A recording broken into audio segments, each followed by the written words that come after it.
Hi, welcome to our channel. ఈరోజు గీ rice అదేనండి, కొబ్బరి పాలతో అన్నం ఎలా తయారు చేయాలో చూద్దాం. ఇది చాలా రుచిగా ఉంటుంది. దీనిలోకి మంచి కాంబినేషన్ వెజిటేబుల్ కుర్మా అండి.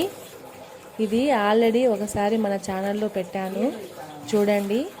ముందుగా అల్లం వెల్లుల్లిని కొంచెం ఉప్పు వేసి మిక్సీ పట్టి పక్కన పెట్టుకోవాలి. తర్వాత గీ రైస్ కోసం సాజీరా, జీలకర్ర, జీడిపప్పు, అలాగే బిర్యానీ స్పైసెస్, చెక్క లవంగాలు, కొంచెం కొత్తిమీర, అలాగే పుదీనా, సన్నగా కట్ చేసి పెట్టుకున్న ఉల్లిపాయ ముక్కలు, అలాగే పచ్చి బఠానీ, కారానికి సరిపడినంత పచ్చిమిర్చి పక్కన పెట్టుకోవాలండి కట్ చేసి. తర్వాత ఒక బాణలిలో తగినంత నెయ్యి వేసుకొని అందులోనే బిర్యానీ స్పైసెస్, జీడిపప్పు కూడా వేసి మాడకుండా ఒక 2 నిమిషాల సేపు వేయించుకోవాలండి సిమ్లోనే. తర్వాత ఇందులో సన్నగా కట్ చేసి పెట్టిన పచ్చిమిర్చి కూడా వేసి పచ్చి వాసన అంతా పోయేంత వరకు వేపుకోవాలి.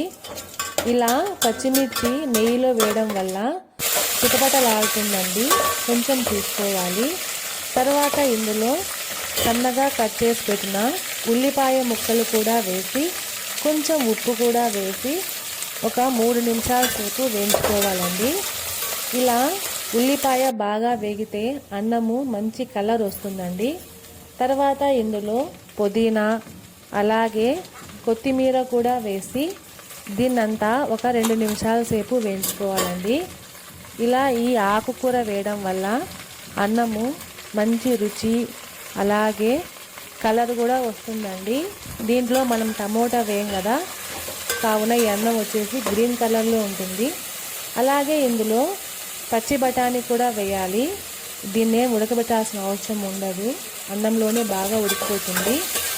తర్వాత ఇందులో మనం ముందుగానే తయారు చేసి పెట్టిన అల్లం వెల్లుల్లి పేస్ట్ కూడా వేసి ఇదంతా పచ్చి వాసన అంతా పోయేంత వరకు వేసుకోవాలండి. ఇలా వేసుకున్న తర్వాత ఒక 2 నిమిషాల సేపు దీనిపై మూత పెట్టి అలాగే వదిలేద్దాం. తర్వాత మనము మూత తీసినప్పుడు ఇలా కనపడుతుందండి.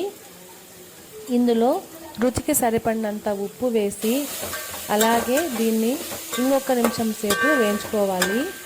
తర్వాత నేను ఎసురు కోసం చూడండి, నేను ఇక్కడ బియ్యాన్ని దీంతో 2 కప్పులు తీసుకున్నాను. కొబ్బరి పాలను దీంతో 4 కప్పులు తీసుకోవాలి. కొబ్బరి పాలంటూ ఏం లేదండి, పచ్చి కొబ్బరిని మిక్సీ పట్టి కొంచెం నీళ్లు వేసి దాన్ని వడగట్టుకోవాలి. తర్వాత దీనంతా ఎసురులో వేసేసి బియ్యం కూడా ఇందులోనే వేసి దీన్నంతా బాగా కలిపెట్టుకోవాలండి. ఈ స్టేజ్లో ఉన్నప్పుడు ఉప్పు కూడా చూసుకోవాలి. దీంట్లో కొంచెం నెయ్యి కూడా వేసుకుంటే ఇంకా బాగుంటుందండి. దీనిపైన మూత పెట్టి ఒక 10 నిమిషాల సేపు బాగా ఉడికించుకోవాలి మీడియం సిమ్లో. అంతే, గీ రైస్ రెడీ.